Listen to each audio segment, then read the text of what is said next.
Marcus wants to retire at 45, but at the pace he's on, he's headed for 60. And the strange part is, on paper he's doing everything right. An old 401k he never rolled over, a robo-advisor, a brokerage app, a crypto wallet, 2 savings accounts at different banks, and a budgeting app with 40 categories he updates every Sunday night. So why is he drifting further from the exit instead of closer? Because the one number that decides which of those 2 ages he gets, he has never once sat down and calculated it. Here's the uncomfortable part. All that activity isn't moving Marcus closer to the exit. A lot of it is the thing standing in the way. Complicated money feels like progress, while it delays the only decision that actually retires you. So here's how the people who really do retire early handle it. 3 accounts, and only 3. 1 account for the money coming in, 1 that protects you, and 1 that sets you free. Why 3 and not 1 or 7? With a single account, your rent money and your retirement money sit in the same pile, and money you can see is money you end up spending. Go the other way, to 6 or 7, and just keeping track of it all turns into a second job you'll drop within a month.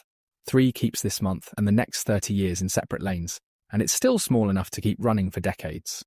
Account 1 is your everyday checking, and the whole trick is to treat it as a pass-through, not a place money lives. Your paycheck lands here, your fixed bills come straight out of here on auto-pay, and the second you get paid, a set amount is swept off to the other 2 accounts before your brain ever files it as spendable. So money flows in, the bills and the transfers flow out on their own, and whatever's left over is your month to spend. Nothing important lives in this account. It's just the room your money walks through on its way somewhere better. The only balance you park here is a thin cushion, roughly a month of bills, enough that a surprise charge doesn't bounce. Anything past that is dead weight. Every extra $1,000 sitting in checking earns you close to nothing, when the same money would be paying you real interest 1 account over, and a credit card sits outside all of this. Think of it as a spending tool that runs on top of checking. You pay it off in full from account 1 every month, so it never turns into a 4th thing to manage, and used that way it even pays you back a little, cash back or points on the spending you were doing anyway. Marcus closes most of his pile. The robo-advisors he never checks, the forgotten savings account, the 2 dead logins. For the first time in years, he opens 1 app and sees exactly what he has. And the account that decides the year he finally gets to walk away is the 3rd one, the one we're building toward. Account 2 is a high-yield savings account, and for someone trying to retire early, this is your bridge. It does 2 jobs at once. First, it holds your cash where it actually earns something. A big brand-name bank pays you around 0.01% on savings right now. A good online account pays around 4%. On $10,000, that's the gap between about $1 a year and about $400. It's the same government-insured deposit, and you can still pull the money out the same day you want it. $1 a year. That's the kind of number that should make you a little angry. Second, and this is the early retirement part almost nobody explains, this account is what lets you stay retired when the market drops. If a crash hits and every dollar you have is invested, you're forced to sell at the bottom just to buy groceries. A year or 2 of expenses sitting safe in account 2 means you never have to. You spend the cash, you leave the investments alone, and you wait it out. Inside this one account, you name your buckets. Emergency fund first, 3 to 6 months of expenses. Then the predictable stuff you pretend is a surprise every year. The car repair, the holidays, the insurance bill. Most online banks let you split and label all of it inside a single account, so each goal stays separate in your head without turning into a stack of extra accounts to babysit. Account 3 is the investment account, and this is the one that actually buys back your time. It has one job: turn the money you don't spend into an income you never have to work for. There's an order that matters. First, whatever your job matches in your 401k, take every dollar of it. A full match is the rarest deal in investing. It's a guaranteed 100% return, for free, the moment the money goes in. Nothing else you do will come close. Next, a Roth IRA. In 2026, you can put in $7,500, it grows tax-free, and you pull it out in retirement tax-free. After that, back to the 401k, up to $24,500 this year, and then a regular taxable brokerage account. Now, a sharp eye will catch that a 401k, a Roth, and a brokerage is technically 3 places hiding inside one, but those are just different tax wrappers on the same single job, growth, funded in one fixed order, and the 401k usually runs on its own straight out of your paycheck. You're still only ever thinking in 3 lanes: the money coming in, the money kept safe, and the money growing. So how much is enough?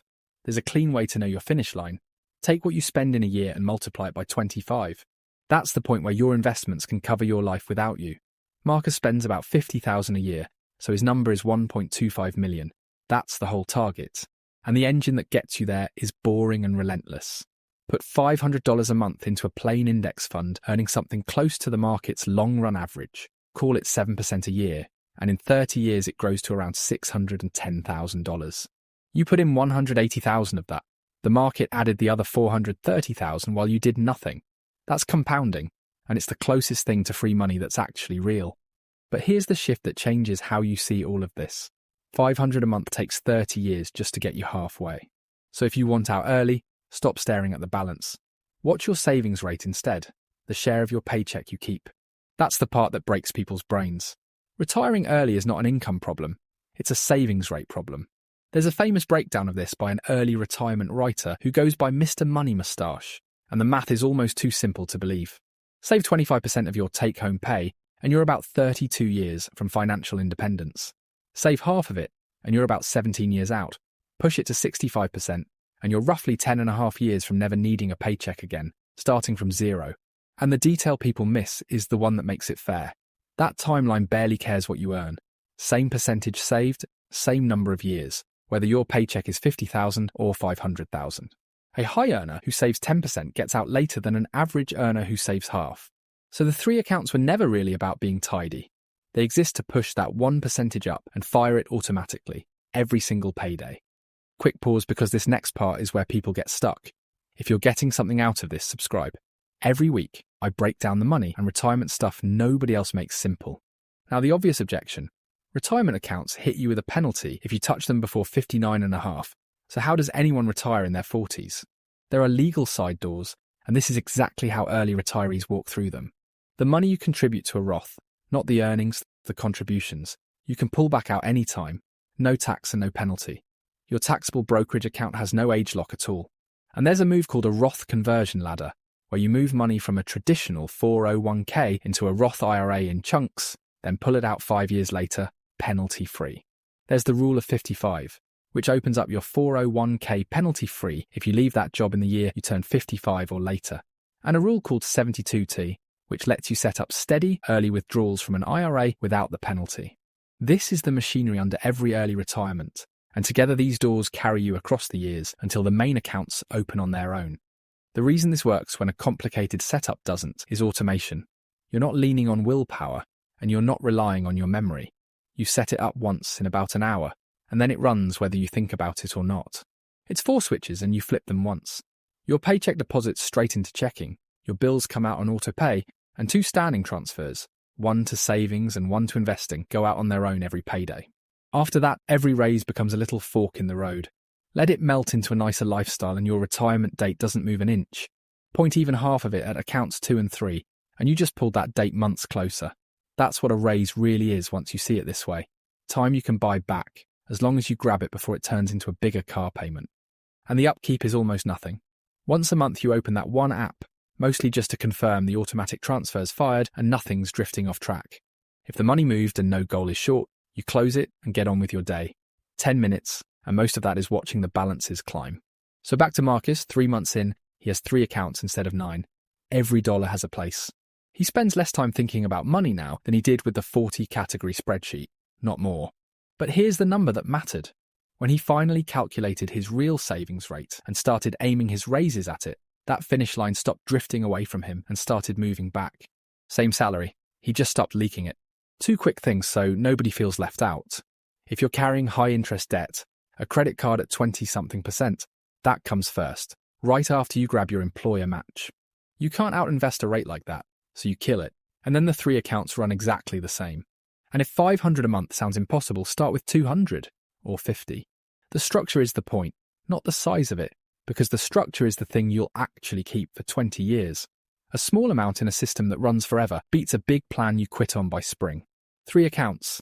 Money in, protection in the middle, freedom on the end. Set up once, then left alone. So skip ahead.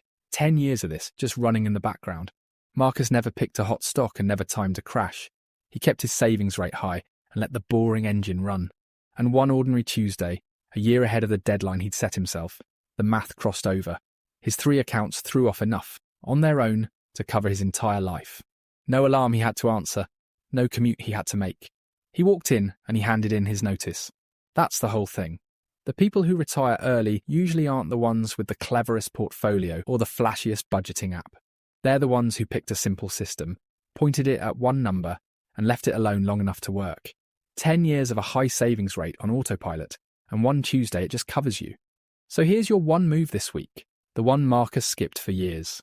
Take 10 minutes and calculate your actual savings rate. Then open whatever accounts you're missing and point your next paycheck at it.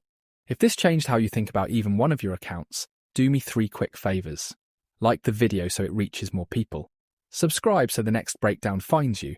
And send it to the one person you know who's busy with their money but not actually getting any closer to free. And I've got one question for you. What age are you aiming to be free by? Drop it below. This is MindCraft, where ideas become action and action becomes your future.